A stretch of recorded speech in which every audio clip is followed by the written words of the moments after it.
Welcome everybody. It's lovely to see so many of you here at this webinar about the NACE Challenge Award. And we're running this webinar in response to the fact that we have so many questions that people ask us about the Challenge Award, and we really wanted to share with you just what a wonderful school improvement tool and celebratory tool this is. So I'm Chris Shepherd, I'm NACE's Challenge and Curriculum Development Director, and I've got the lucky job of spending this afternoon with you and introducing the schools that I think are, like the heart of this, because that's what you want to hear about. You want to hear about schools' experience. So very, very quickly, I'm going to whiz through NACE's, a little bit of information about NACE. It's an independent charity that works in the education sector at every single phase and with all practitioners to improve outcomes for every child through the effective provision of challenge. With that, that initial focus on the more able. So more information is there on that website. You can see the link to it on the slide. So please feel free to dive in and have a look. So our NACE core principles, we have 8 core principles, and you can see those on the slide. I'm not going to go through every single one of them. I am going to pick on 2. And the first one is the first one, which is that the education of more able learners is a whole school endeavour. So if you do set off and in terms of the Challenge Award, remember it's not one person's job. Everybody in school has to be involved, and that's where the power of it is. And then, as we know from that last one there on the slide, ability is a fluid concept. If we challenge children, if we help to develop their self-belief and we give them the opportunity for deep thinking, we will actually make them cleverer. And again, that really lies at the heart of all our work with NACE. This evening, we're going to explore the aims and structure of the Challenge Award, have a look at how the journey to re-accreditation and accreditation can drive and support that school improvement right across a range of contexts. And you'll be hearing from 3 different schools, which will give you a really good idea of that. We'll look at the requirements for accreditation, because that's a question a lot of you sent in advance, and think about what the assessment process actually looks like. And then we're going to hear about the impact of the Challenge Award from school leaders and practitioners in 3 different contexts, and then just share with you potential next steps and the available support for your schools. Okay, so a little bit of information first of all. The NACE Challenge Award have been awarded to more than 450 schools across England, Wales and internationally. And as we said before, it works a bit like NACE, operates across all phases and contexts. To maintain the award, once you've achieved it, schools have got to be accredited, re-accredited every 3 years. And that's really important, because it's not just about getting a badge. It's about making sure that the whole of your provision carries on being impactful in terms of challenge for all learners and more able provision. And accreditation through the Challenge Award gives you that external validation of the school's high quality provision. So a little bit more, then let's delve in a little bit more. I'm just going to move your lovely pictures out of the way. So as you can see here, the NACE Challenge Award provides recognition of school-wide high quality provision for more able learners within a context of challenge for all. When we talk about more able learners, we want you to think about your more able learners, plan to the top, and in so doing, ensure that there is a challenge for more able for all learners. Now, the Challenge Award is grounded, as I've already mentioned, in the NACE Challenge Development Programme, and it provides that strong external validation of school-wide high quality provision for more able learners and challenge in general.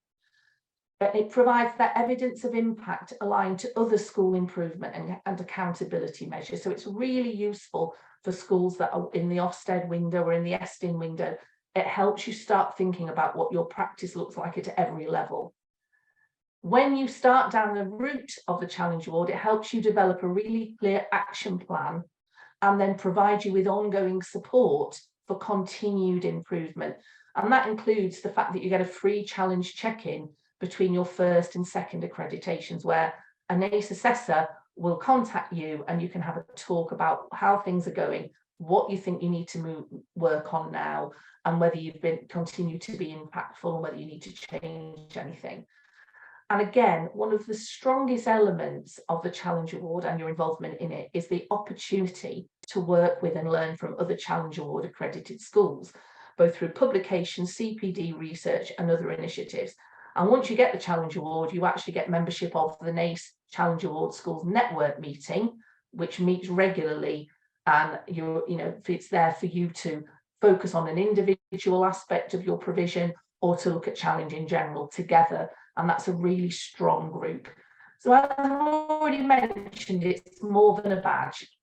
It's more than a quality mark. At its heart, the NACE Challenge Award is a school improvement tool, providing a framework to drive school improvement, and then a public celebration of the school's achievements in relation to that framework. So it provides that strong evidence and validation for parents, as well as your own staff, other schools, and anyone else who might be interested in your school. And it shows that you have an ethos of challenge for all, and that through and central to this approach, you're ensuring that the needs of more able pupils are identified and effectively addressed. Now, I've put a little quote at the bottom there from Colin Powell. And what he says is that if you're going to achieve excellence in big things, you develop the habit in little matters. Excellence is not an exception, it's a prevailing attitude. And I know we're all aiming to have that ethos of excellence in our schools. And what the NACE Challenge Award does, and as I say, the challenge framework sits at its heart, is give you the detail so that if I've looked at all of these individual aspects, then I'm pretty confident that our school is really doing everything it can for the more able, and that there is going to be really strong challenge for all.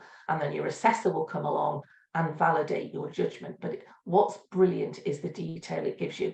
And you can see two quotes on the screen there. So I'll give you a moment to just read those carefully while I check the time, and before I move on to the next slide. So just have a look at those while I take a sip of this, please, so I don't start coughing.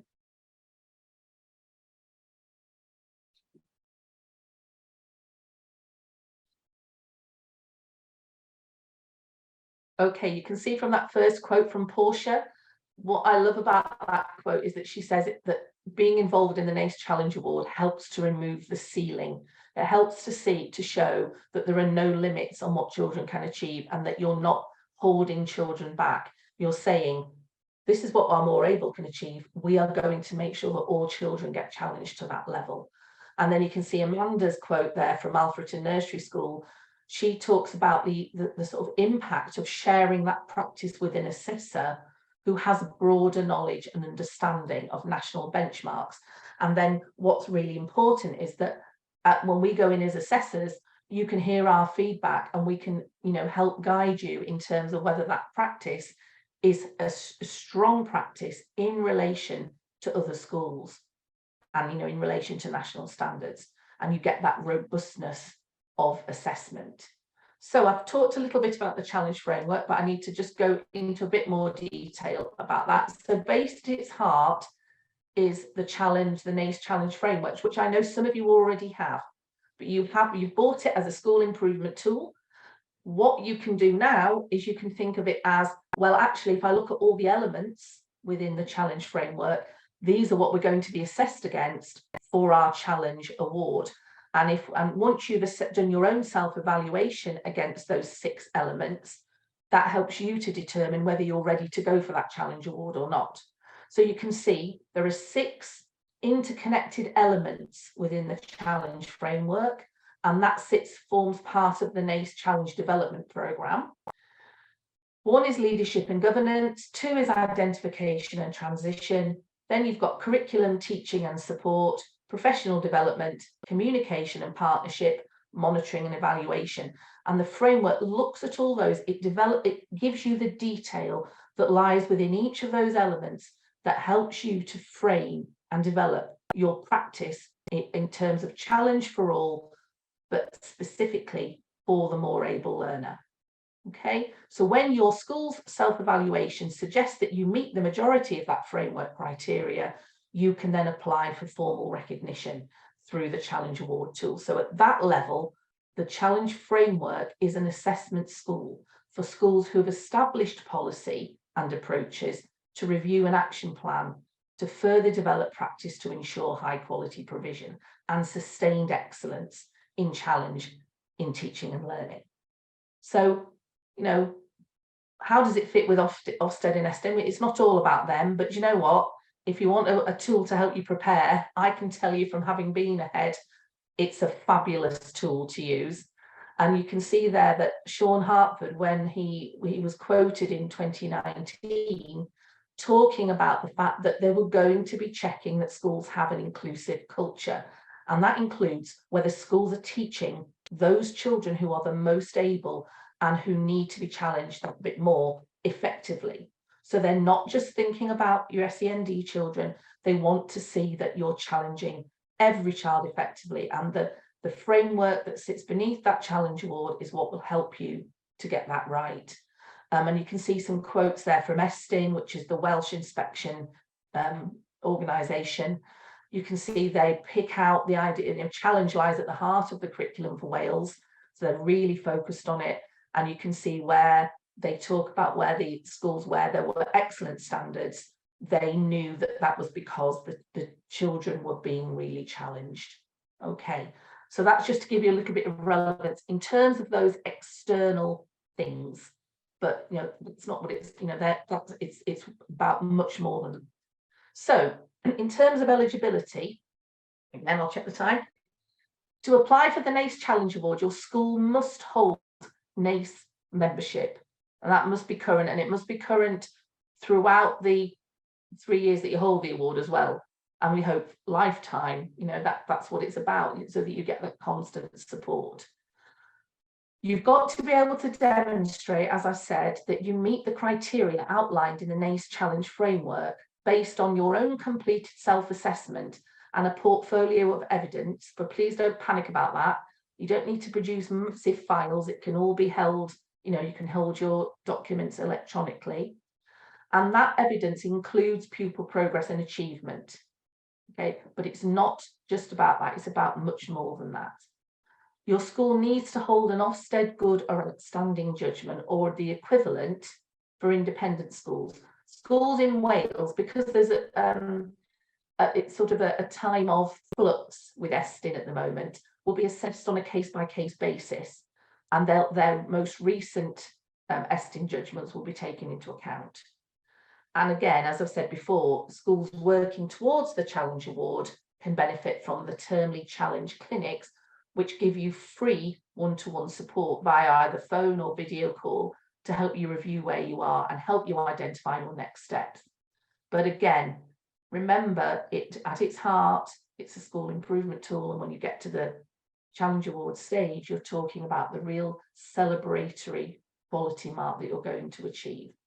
Now, some of the questions that you sent in were, how do I get, where do I start? Well, there's a really handy guide on the web that you can access, that's there for you, that gives you some idea. You don't have to stick to this religiously. Some schools are further along when they start than others. So you can see at the top there, it says schools with established more able provision can typically progress to Challenge Award application within about a year to 18 months. Whereas if you're right at the beginning and you haven't even thought about your challenge and more able provision, you probably need more or less 2 years. But it's the process that's the important thing. And yes, the celebration is incredible, and the fact that that's so prestigious, but the process of going through and getting that award is where the real value lies. So where to start then? So some of the questions we received in advance of this webinar, which I hope the previous slide has helped a little bit with, are: where do I start? How do I achieve the award? That's where you need the challenge framework for the detail. And again, the timeline suggestions for completing the audit. As I've said, obviously, where to start depends on where you are, which is really why the challenge framework progress tracker that you can see an example of there, that you will get when you get the challenge development program and the challenge framework, that's a really useful tool. It's a summary to support you. However, as a general rule, I find it useful in assessing readiness for or applying for that assessment by making sure you ask all staff to complete either all or one element of it at a time of the framework.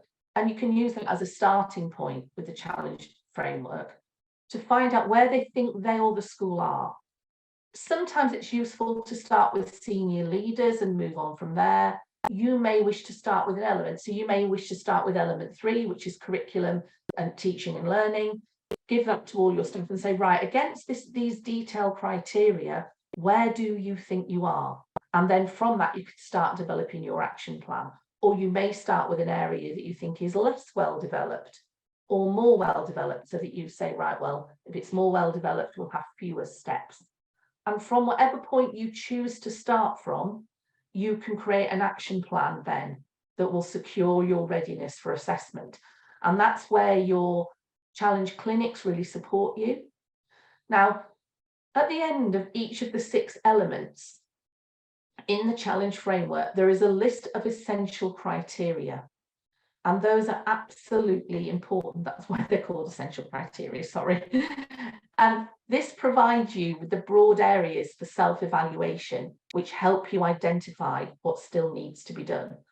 And from those, you can then go back to the framework and look at the detail that lies beneath each of those to help you self-assess whether you're ready for assessment, but also to decide what it is you need to do next. Okay, so I've given you some idea there of what you might do to start with in terms of that initial audit that you would do. So again, I'm aware of the time. The Challenge Award assessment process itself. So use the challenge framework and supporting resources to evaluate your school's readiness for assessment. Once your school's ready to apply for assessment, complete the online application form, which is on the NACE website, and then an assessor will be appointed, and you'll receive a confirmation email with contact details for your lead assessor, who'll be the person that's coming into your school to do the assessment. And then you'll also get a summary of the process and the required document.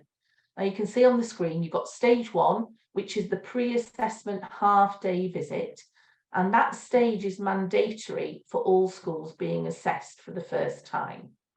And this is a visit from your assessor to undertake a preliminary review of your school's readiness for Challenge Award assessment and to identify the key areas that still need to be developed. Okay. So an assessor will visit your school to discuss with you, if you're the more able lead and the SLT, the school's progress against the framework criteria and any evidence that supports your judgment. And at the end of that visit, the assessor will provide feedback on your school's readiness to proceed to formal assessment, which will then be followed up by a written report outlining current strengths. Now, there is one exception to the mandatory nature of this, and that is that if you have a challenge framework consultancy, which is something else that we offer, and at that consultancy, which is a half-day visit, it's clear from that that the school will meet all the assessment criteria for the framework and the Challenge Award within 6 months. Then in such cases, we say, well, the school can go straight to this assessment day as long as that's within 6 months, because it means that the challenge framework consultancy has sort of turned into a pre-assessment. The next stage is the assessment day, and that's based around a pre-agreed schedule and include things like a learning walk, lesson drop-ins, interviews with staff and parents, governors and learners, and further evidence scrutiny. And your school will be verbally advised of the outcome of at the end of the day, and a recommendation will be made to NACE about whether you get the award, and we hope you will. And then you'll be then given a written report shortly afterwards, which will include any recommendations for, we know we're always learning, we've always got more to do. So there'll be recommendations within that report for your school's ongoing action plan. Now, re-accreditation assessment days, where you're going through your second or further on accreditation, don't include governors and parents unless those have been a specific aspect of the school's work since the previous accreditation. Now, on confirmation that your school has been successful in its application for the NACE Challenge Award, NACE will provide celebratory materials such as your certificate to display in school, an accreditation logo for you to use on your website and your stationery, and a press release to help share the news with local media. And we feel that that's really, really important because it is a massive celebratory thing. It's a prestigious award. And we you know, every school that we know of has always used that press release. So leading staff at accredited schools are also invited to share and develop their expertise through contributions to NACE publications, hosting Challenge Award school experiences, delivering consultancy or CPD as a NACE associate, training as a Challenge Award assessor, etc., or leading a NACE research and development hub. So it is going to further develop your staff as well. And again, that's more of the inherent power within that Challenge Award accreditation. And then in your accreditation report, you'll get strengths highlighted, and as we said, recommendations for continuing improvement. And that helps your ongoing journey in embedding that practice. Schools are asked to demonstrate that they're still meeting the Challenge Award criteria. Now, the process for reaccreditation is more tailored to the individual schools. It's a bit more streamlined. There's not as much, as I said, there's no interviews of governors or parents for that one. So features of the reaccreditation process include no requirement to submit a second supporting portfolio of evidence beyond the electronic self-evaluation of the challenge framework against the 6 elements, and a brief account of any actions taken against the previous development points that you're given and your key policy documentation. We also ask schools to describe a key feature of more able learner practice, which they've developed since accreditation in the form of a case study account, which is no more than 2 sides of A4. So the assessment day itself is also more streamlined, with more time given for those learning conversations between the assessor and the more able lead and SLT, but more time given to the interview with the more able lead and senior leaders to talk about that journey since their previous accreditation. And schools that have been accredited with a Challenge Award on 2 or more occasions have the opportunity to apply to be a NACE Challenge Ambassador School during subsequent accreditations. And you can find out a little bit more of that on our website.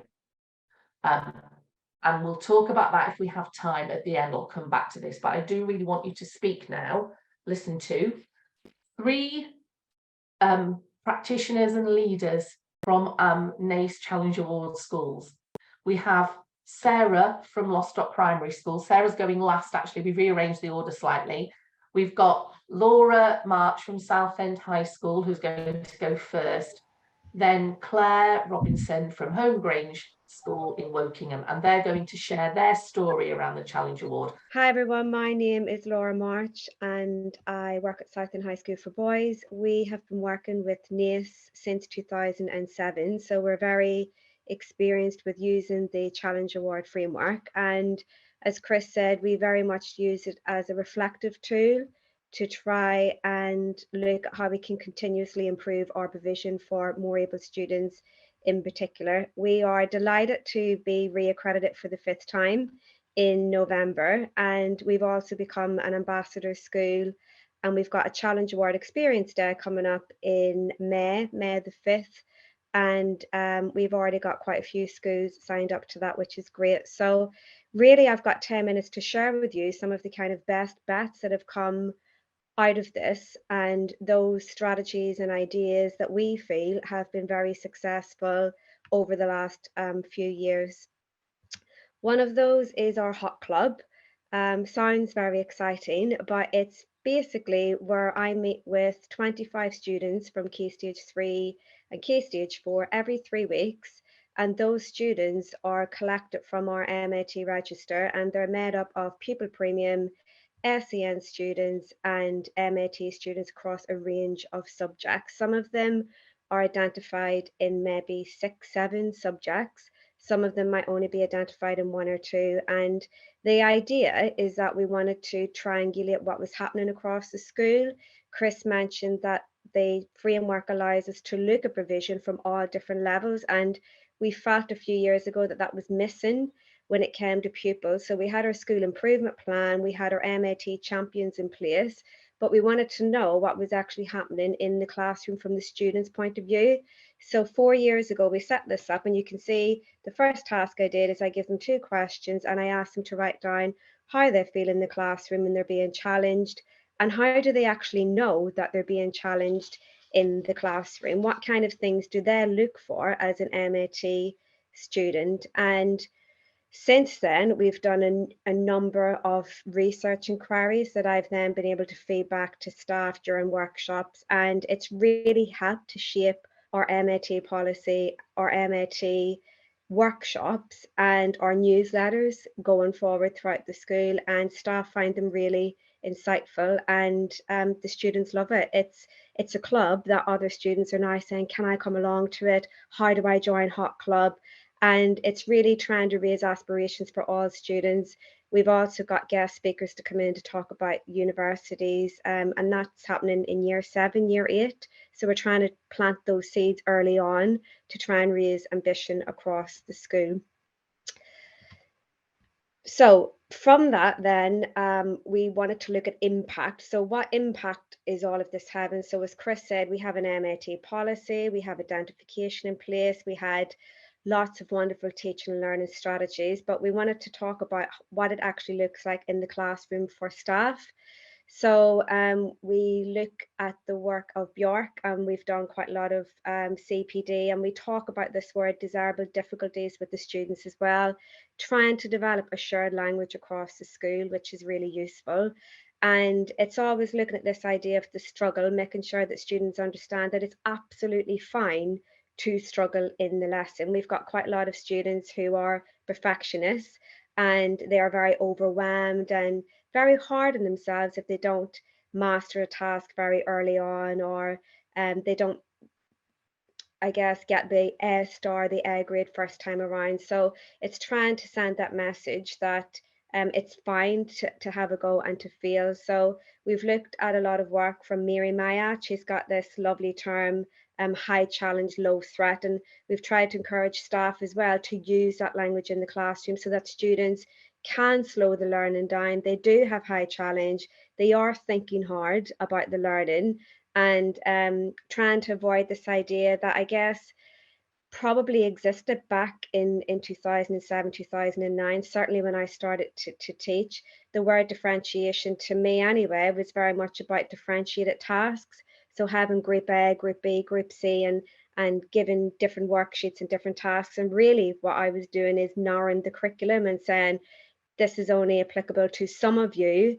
All of you can do this task, but only some of you will be able to reach this level. And it's making sure that we definitely move away from that language, and we look at adaptive teaching and learning in the classroom, and making sure that we follow this model, which is what all staff now receive in their induction training to our school.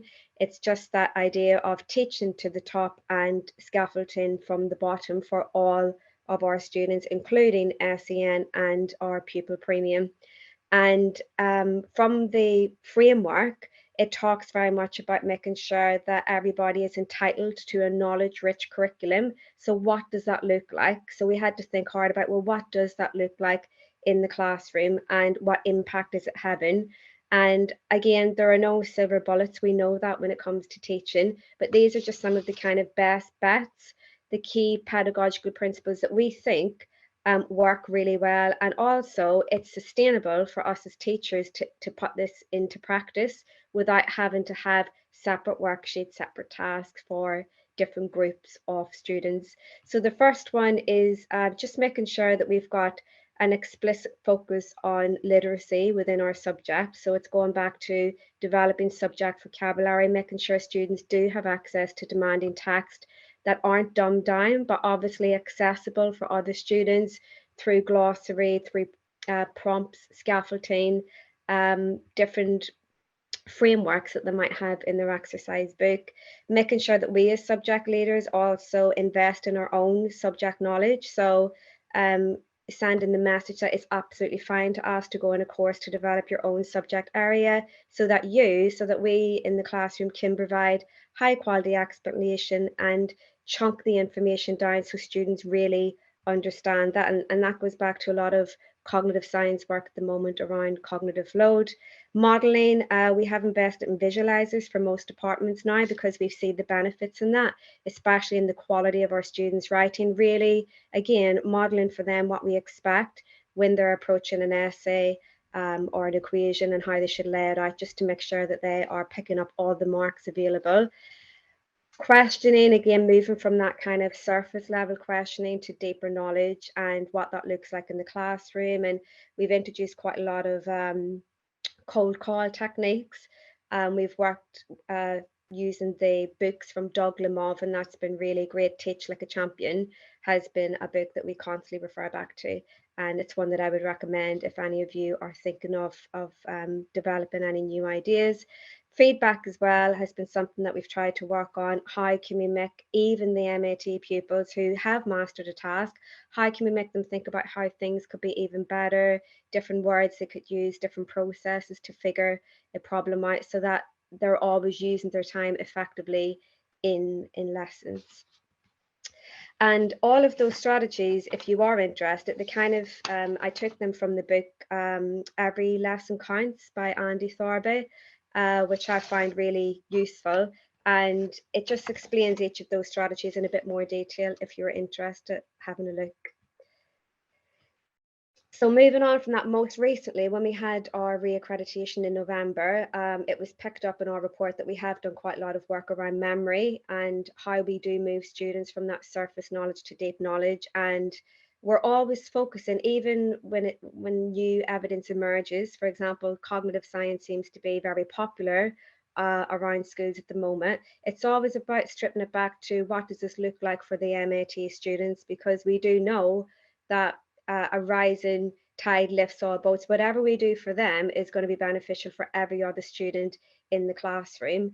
And these two quotes you can read for yourself is just really emphasizing that even though students do master a task or they do complete a question to a very high level in your lesson, it doesn't necessarily mean that that learning has taken place and they will remember it next week, the next month, or later down the line. Of course, when it comes to an exam, sometimes they're very upset and they don't understand why they didn't get the grade that they got when they did a question similar to that months ago. And it all comes back to making sure that they are also exposed to opportunities for regular recall retrieval.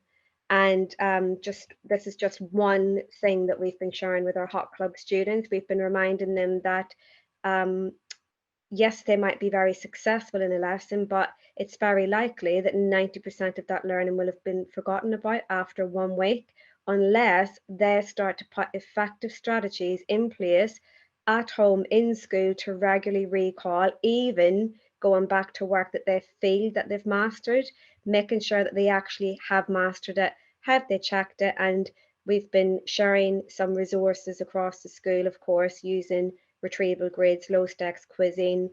We've been looking at homework apps that we can use for that as well. And that's been really, really helpful. And the feedback from students has been very positive. And finally, just to finish off, how do we then embed and sustain these ideas? Well, we have a newsletter. So every time that we meet with MAT champions, I lead those sessions every term. So for example, this is one from back in July. The focus for us was about how do we support our pupil premium students who are identified as MAT. We had a huge session around that. We looked at some of the research and then we sent this out. So this is kind of like a snippet or a snapshot of the key points that we discussed. And my role is making sure that I take the time to assimilate all the research and break it down, because staff are extremely busy. They don't always have time to read books that we recommend, to read articles that have pages and pages. So we try our best to kind of highlight the key points and then give some practical examples of how they could do that even better in their classrooms. And that's just a very brief overview of what we've done and what we feel has been really successful, and that's all been because we've been using the framework to reflect on how we can make things even better. Even in November, when we were re-accredited for the 5th time, we've already started to put in place some areas for improvement, and we're working on those at the moment. So yeah, always going back to that word, continuous improvement, I guess. Thanks, Laura. Thanks, Chris. That was wonderful. Well, thank you so much, Laura. Laura, well, how do the staff feel when they get accredited, when they got accredited for the 5th time? I mean, they were delighted, as was I. I think it's going back to that external validation, isn't it? You know, what we're doing seems to be working. It's not just me saying it as MAT lead. They're not just my ideas. It's a whole team effort. It's really rooted in the culture of the school now. The evidence is there to support these strategies. And I think staff are now starting to get on board because they can see it actually is having an impact on the students' learning. And what's really lovely is when I meet with those students, they're starting to use the language with me, like, oh, we did a really great retrieval task in history last week. It was brilliant. This is what we did. And they're using that language, which is really great. I'm Claire Robinson from Holmgrange School in Wokingham. My colleague, my deputy head, Matthew Jelly, is on here as well, because at the end of this, I'm going to shoot off, so he's going to take the questions. I'll leave him with that bit. So thank you. Okay, basically, we have been working with NACE and the Challenge Award framework since 2013, so the last 10 years. And I want to really talk about what the award has done for us as a school. We initially took the decision to use the framework because we wanted to raise expectations of our teachers and our students, but also the perceptions about what we were about as a school. Staff needed to be given the confidence and the support and the development to focus on teaching and learning and teaching to the top in order to raise the standards for them all. And I needed an external framework that would help me help the team, the staff really gain a common understanding of what this meant. So we looked at the review of the teaching and learning, and it started off with challenge, and hence this particular slide here. And that has now become a common thread throughout the school. Challenge is actually part of the school's DNA. It's our core vocabulary, and it's what the staff and the teachers talk about. Just a little bit about us as a school, because we have changed as a school since in the last 10 years.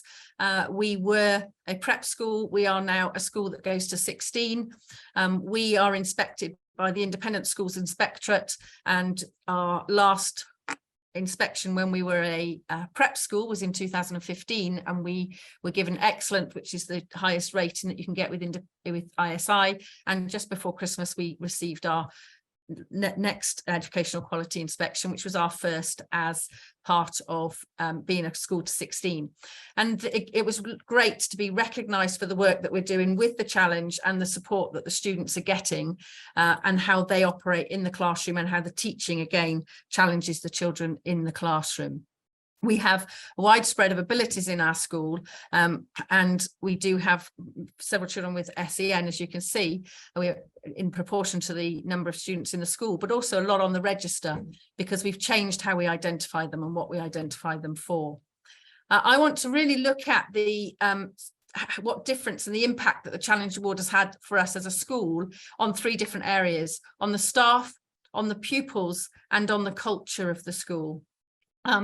Because it provides us with an integrated whole school approach to the pedagogy, and the impact that it's had on these 3 areas, I think, has been quite substantial. For us, the working with the Challenge Award framework gives us that framework to work in, which fits in very well with the school development plan, and it has to be part of the school strategic plan. But to build the culture in the school, you have to get that buy-in from staff. You have to empower staff. You have to have that regular review, and to remember to celebrate. And I do think the framework helps you celebrate what you're already doing as well. And I do think that that's a really important part of it. But it's a really good recipe, the Challenge Award framework, for self-evaluation. as I mentioned, we started off with staff, and because to make this happen, you've got to get that buy-in, and you've got to get staff working with you. When we started in 2013, we looked at that we would need to be looking at leadership and management. So element 1, we needed to look at teaching and learning, element 3, and professional development, element 4. As part of our performance appraisal, our leader for MAGT was given an objective to actually work towards, to help the school work towards the Challenge Award framework, and was given that over 2 years to be able to support us as a school and to support the team. From then, because we have been re-accredited as well twice, and we have continued to work focusing on staff and staff development, so much so that we have worked now with these are our pillars of mastery for teaching and learning. There are 2 areas on there because that we've included people that are not in the teaching staff as well now, but we've looked at our Inspire staff development programme, where everybody has to engage with this.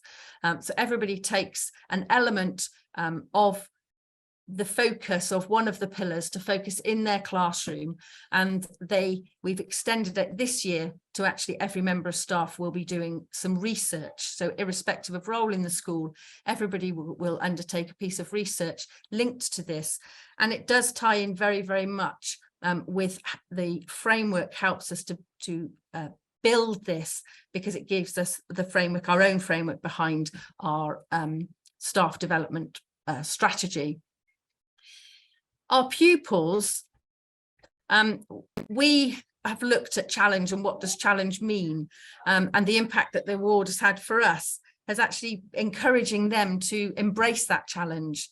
And it's started off, I appreciate this is top 10 skills for 2025 from the World Economic Forum, but if you look at the things that they're asking for, these are a lot of the skills that our more able pupils actually do have, and we want them to develop, particularly if we want them to succeed.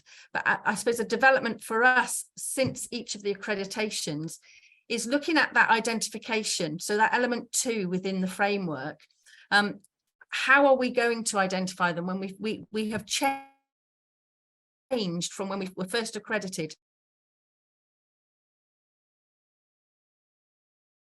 to now? Our schools do change, as Christabel said at the beginning. The framework isn't about a badge, it's about working with us to see what we can do constantly, self-evaluating to improve with the pupils that we're serving at that time. So for us, looking at the identification, we started off having subject areas of identification, and we've actually moved on also to having things like leadership, entrepreneur skills as well, and identifying students that have are more able in those areas, and what might that criteria look like. We have a learning council for our students, is part of our parliament, and Matthew leads that and chairs that council. I'd say chairs it, the students lead it, and that's been really helpful for them to tell us what they think they need in the classroom, what's helping them, are they challenged, and that's a constant ongoing discussion. And at the end of the 12 months, they report back to Parliament, and the outcomes of their discussions through the year go on to inform our school development plan as well. So they have pupil voice and they have an input into what we're doing. We spent a lot of time looking at what challenge means in the classroom. And again, as part of our staff development, we had people coming in and working with staff over a period of time, so that anything that we do with staff development has to be sustained. It's not something like just sending people on a course. We tend to have people that come in and work with a group of staff to enable them to embed things in the school, and then it spreads out from there, and then they are able to lead others as well in the work that they do. The challenge, we agreed what challenge would look like, and we looked at the vocabulary, we looked at how we have the interleaving in our lessons, we looked at what it looks at like for the questioning that we're going to be giving the students. We've looked at the texts that the students are using. We looked at where the big questions, and wanting to really develop that intellectual curiosity for all pupils, teaching to the top. We also have really gained a lot as a school from the I suppose the challenge that we were given through the framework to interact with others, the partnership and communication element of the framework, because engaging with others, we learn so much. As schools, we're all magpies. And I think schools are also very generous with their time in sharing their ideas with others. So I believe that it's something that we all want to do, and being able to share what we have done with other schools and through NACE has been really beneficial, and something that the staff don't flinch about. They want to share what they're doing, and we did engage in one of the webinars where we had probably about 6 different staff come on to talk about what they were doing to integrate challenge into the classroom.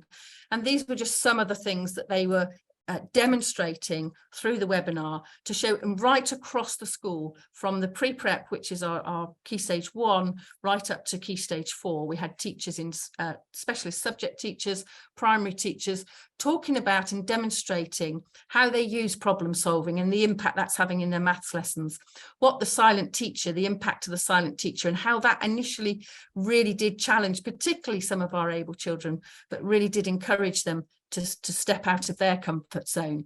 The retrieval practice, the subject literature examples that people were doing, again, using that high level of text and getting them to look at literature in different ways, and back down to some examples of the expert practice, but sharing that with others was hugely beneficial.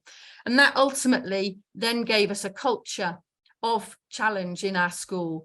It's something that we have looked at with our vision and mission, and we've changed the words of our vision statement to actually incorporate challenge within what we do, aspiration, ambition that we have for our young people, and how we are a learning community, not just for our pupils, but for our staff as well.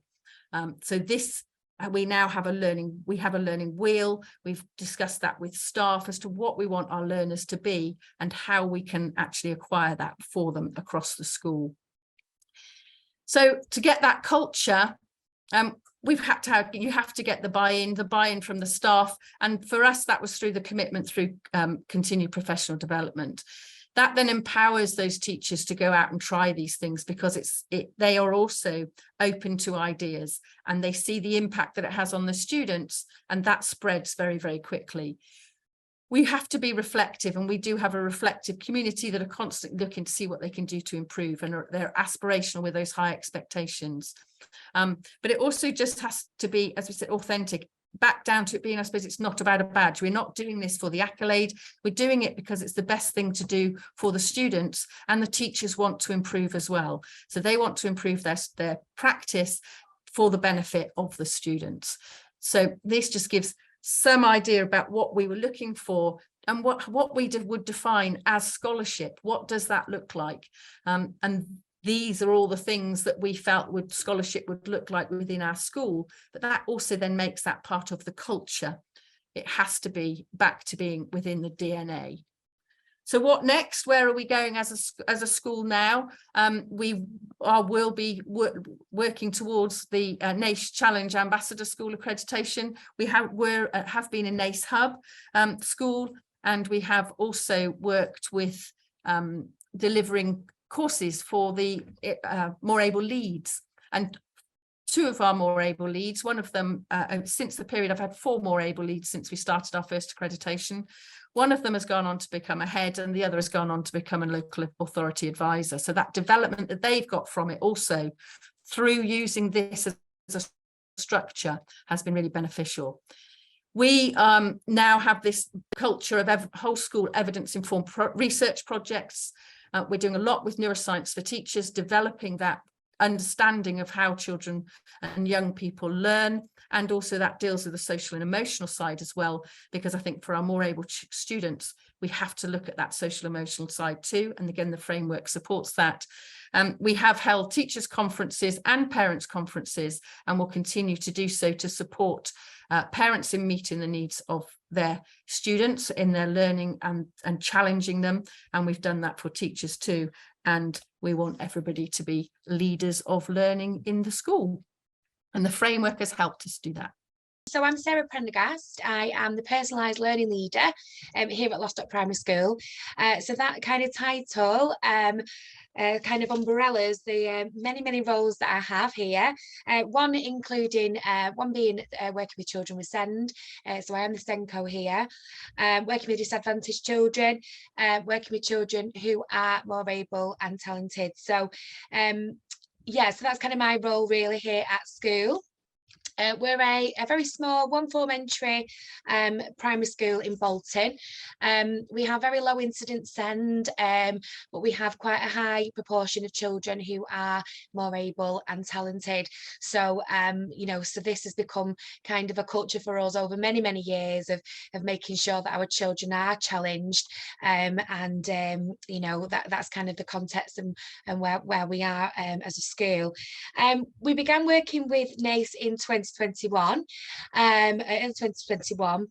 We already felt that we had a really high profile of challenge, and that came from or grew from the adoption of the growth mindset strategy or initiative that we had adopted several years before.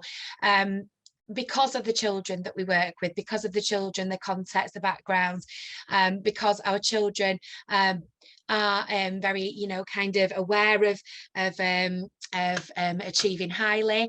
Parent expectations is incredibly high. So we wanted to create a culture that children understood that learning was a journey, that, you know, we all get there at different paces, and that it was okay to, you know, to make failings, and that would help us to grow and to learn even more.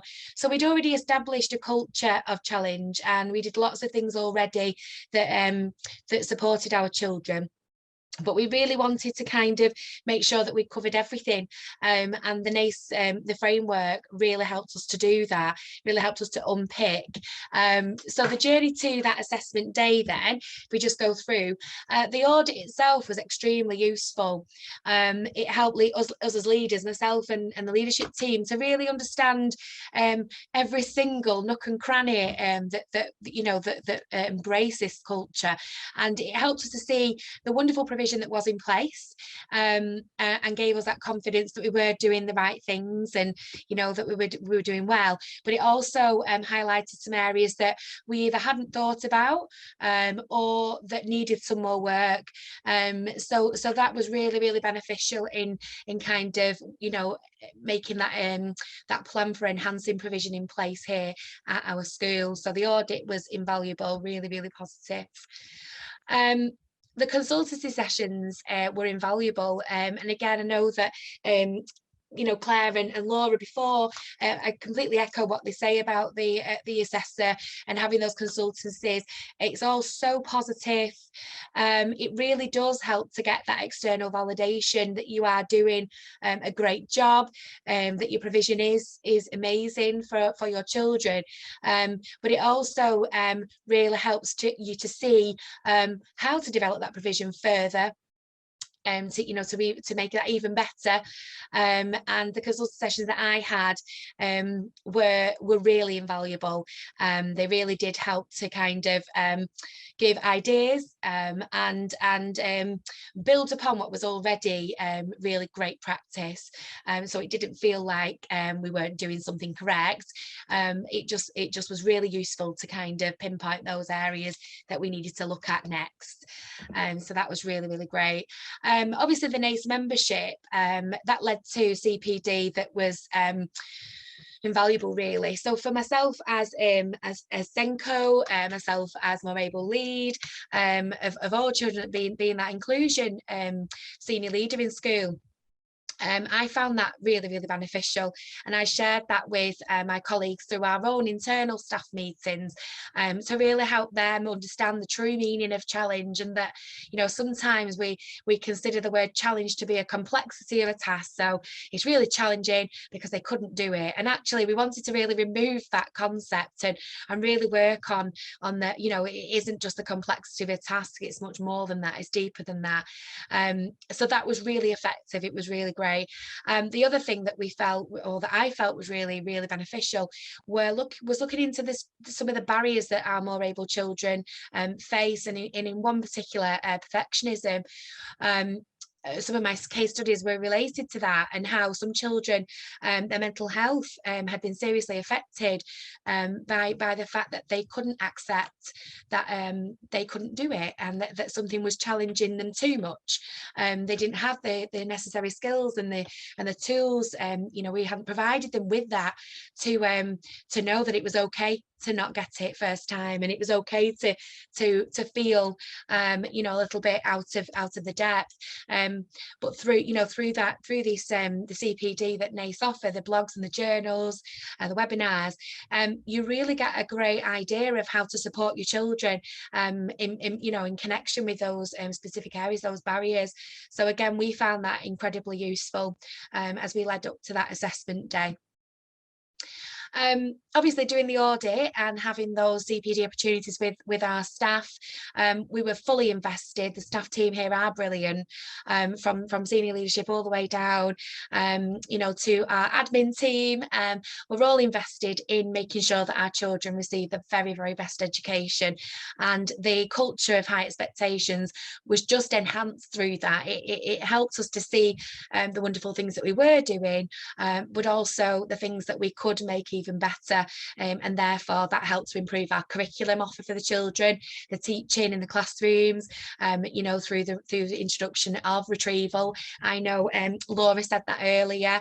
It just echoes with what we've been doing here actually at Lostock over the last 12 months, and you know, that cognitive science and the cognitive load, and really helping children to kind of recall that information to make sure that it is embedded within their long-term memory. So it really helped to enhance the culture of high expectations and obviously the day-to-day curriculum and running of our school. So that was the journey to the assessment day.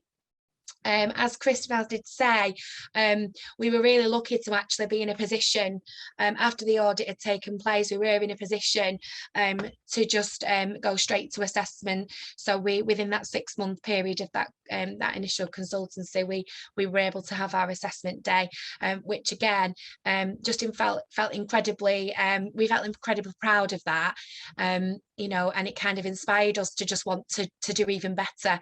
So that journey to assessment day was really positive for us. We found it really useful. So we did it, and I know throughout the award, finding all of my evidence and justifying the question of so what was something that constantly played on my mind. So we've done it, so what? So that happened, so what? So what is that impact? What is next? So the assessment day was obviously a real celebration of the hard work and commitment that the whole school has invested to challenge for all children. Obviously, you know, hitting to the top, but also making that accessible for all children. But the profile of our culture for Challenge became so much more watertight.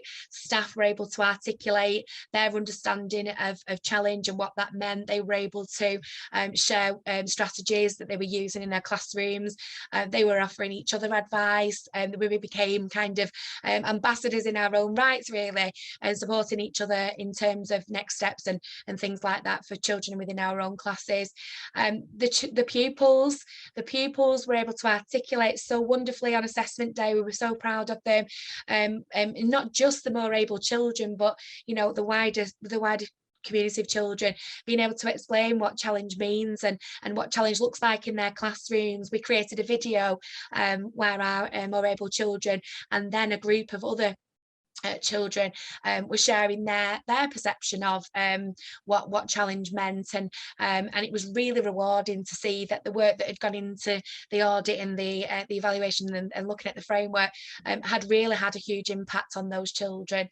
And then of course from that, parents as well. So the publication that we put in the local newspaper, we do report a newsletter every single Friday here, and of course it did go in the newsletter at every single opportunity we got, but the newspaper, the profile there was insane. We had people ringing up the school. We had people in the street. Our head teacher often greets the children in the morning and at the end to say goodbye, and members of the community were stopping to congratulate us on our award, and it became such a huge talking point for us in the local community. Not only that, but our open day for prospective parents.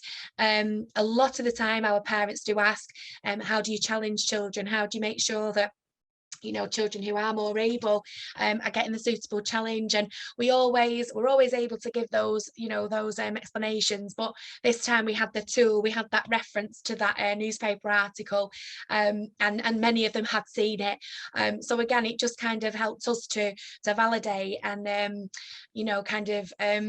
share widely that wonderful practice that we have here.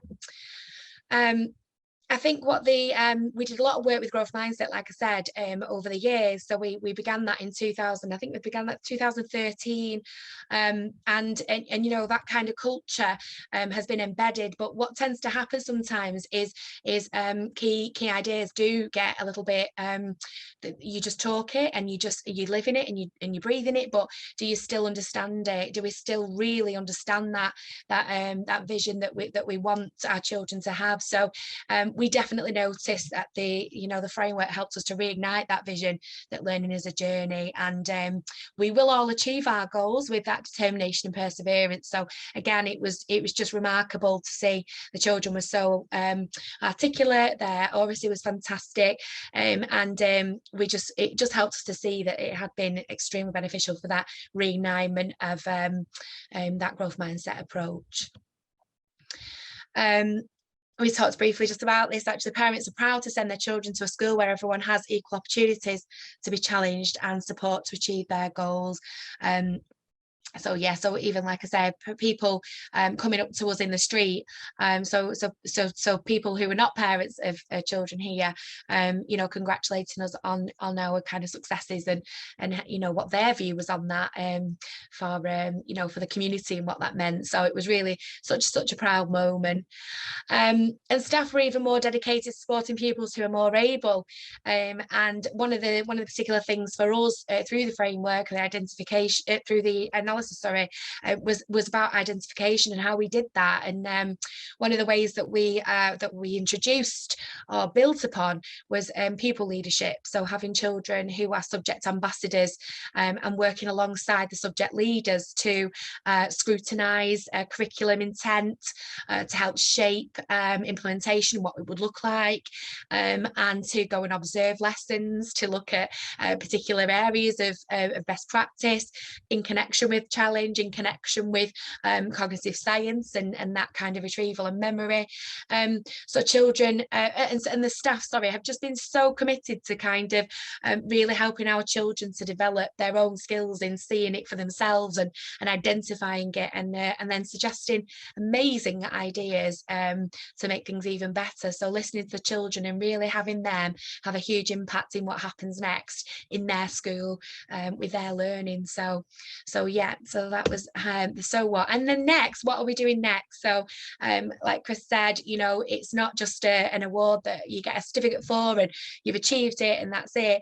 There are next steps, and certainly we will be working towards some of our next step recommendations, one of them being about enhancing further that identification process and making it really explicit, and also that student people ambassadors, and making sure that children continue to build on that. We will obviously continue to evaluate our provision for challenge, and of course remain a member of the NACE community to ensure we're always up to date with that latest research. We find the NACE website, the CPD, the tools on there are extremely valuable, and really do give you that kind of performer to evaluate yourself and put your next steps into place. And we will obviously endeavour to create challenge opportunities for all our pupils, and we will always have high expectations for all of our children. Fantastic award. We really enjoyed it from start to finish, and we are really proud to be kind of up there really in the world of challenge, and we know that as a school we are completely invested in making sure that continues, and we'd love to be reaccredited in a few years' time. And one of the questions that we had was, how do we create that challenge culture? Now, you've heard about, everyone that's spoken has talked about how the Challenge Award changes the culture of the school for the better. How you go about that depends on where you are as a school. But for me, and this is my personal experience, start with getting staff to understand the why. Why are we focusing on the more able, and through them then making sure that challenge is in place for every child? Why is challenge so important, and why should the more able sit at the heart of that? For me, that's your starting point, because if the staff don't understand why you're embarking on the Challenge Award, why you need challenge in the first place, and therefore why you should be teaching to the top, then basically it's going to be very, very hard for you to turn that culture around. So you talk to staff about that, you do your CPD, but you also talk to the children about that. And you've heard Laura talk about desirable difficulty. That lies at the heart of this. Share that idea with the children. And, you know, one of the key terms I always use is do not steal the struggle. Make sure that staff know that, you know, look at what they're teaching, look at how they're teaching, and make sure they're not stealing that cognitive struggle from learners. So that was one of the questions. I can't see my other questions now, but it doesn't matter. There was one more, but we'll come back to that if necessary. So we'll go into the chat, and if you've got any questions, then it would be really great. I know that some people have got to dash up, they've got parents' evening. We've got a question from Jay Forrest Smith. As new to NACE and being an ECT, how do I get the staff buy-in? I'm struggling at the moment. Personally, I think it's about that CPD, it's about the why in the first instance. But Matthew and Sarah, how did you get the staff to buy into that, you know, into the whole idea of the Challenge Award, and obviously more able and challenge provision in general? Yeah, I think sometimes staff can be quite difficult to get on board if they see something as an onerous task and add on to what is already an extremely busy kind of job.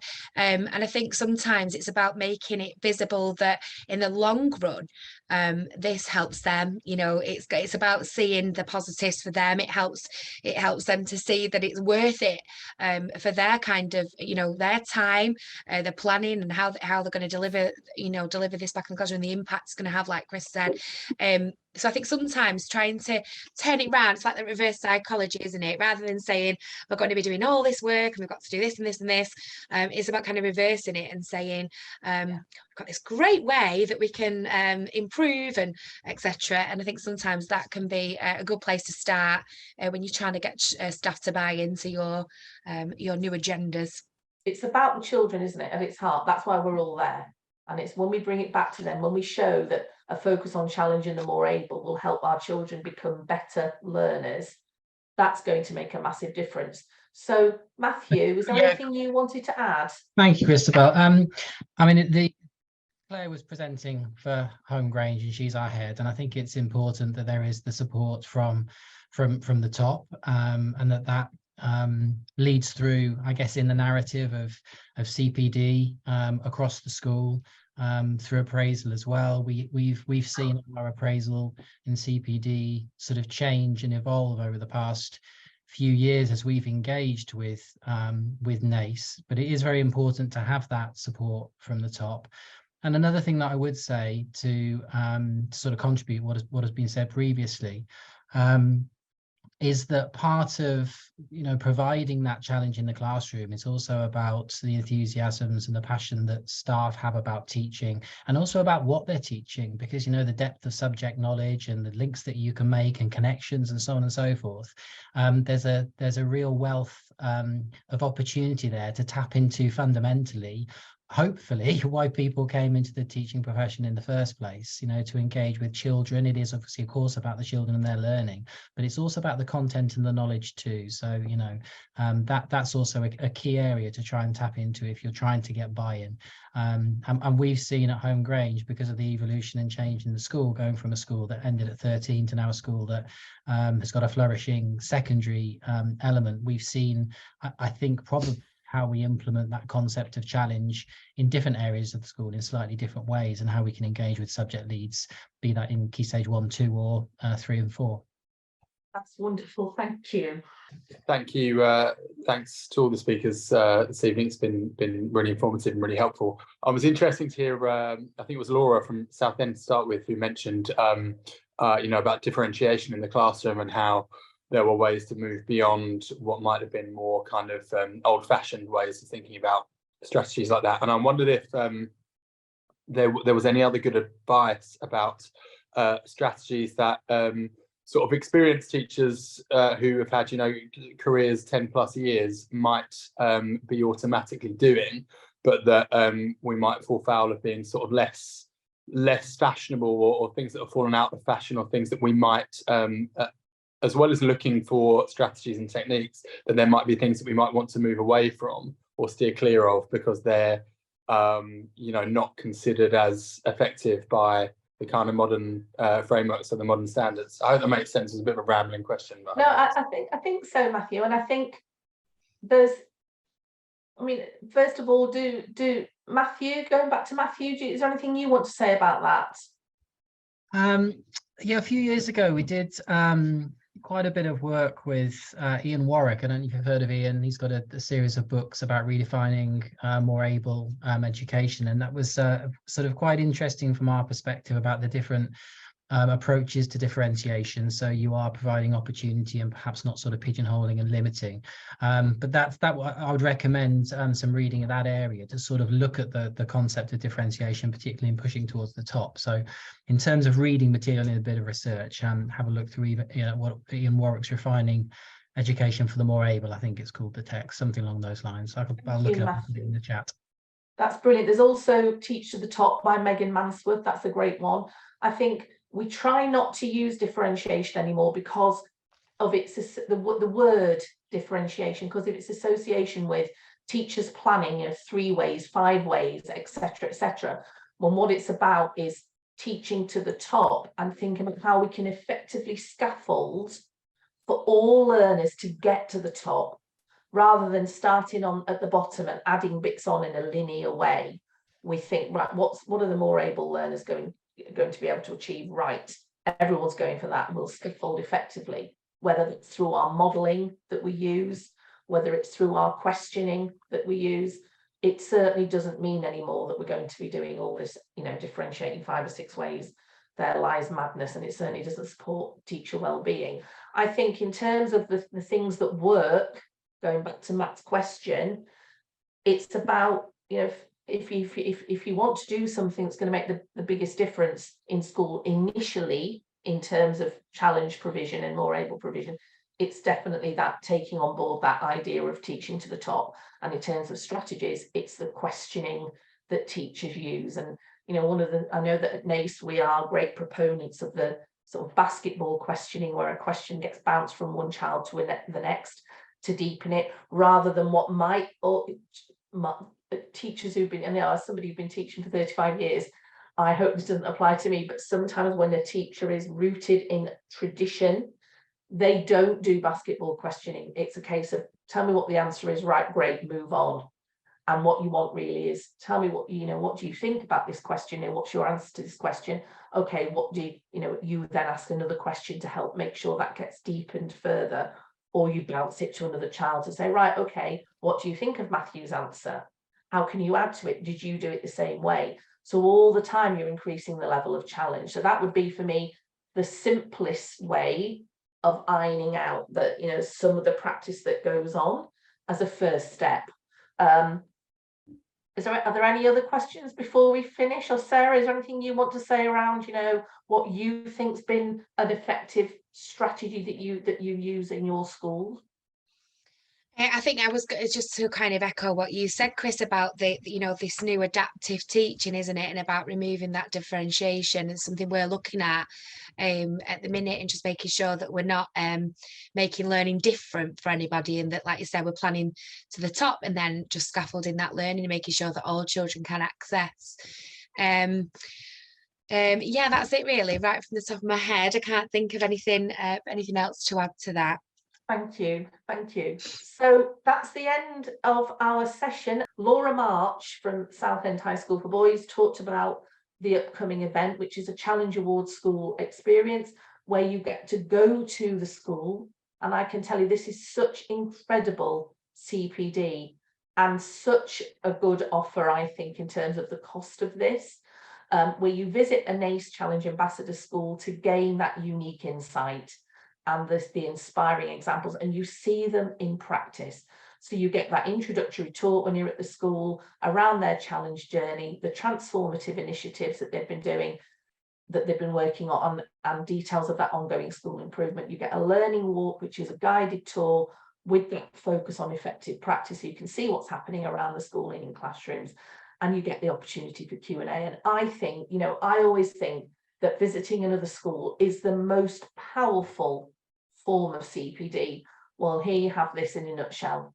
So once again, thank you so much to Laura, to Matthew and Claire, and to Sarah for that whistle-stop tour through the impact of the Challenge Award in their schools. And again, thank you to all of you for your contributions, for your questions, and for your comments. We really appreciate them.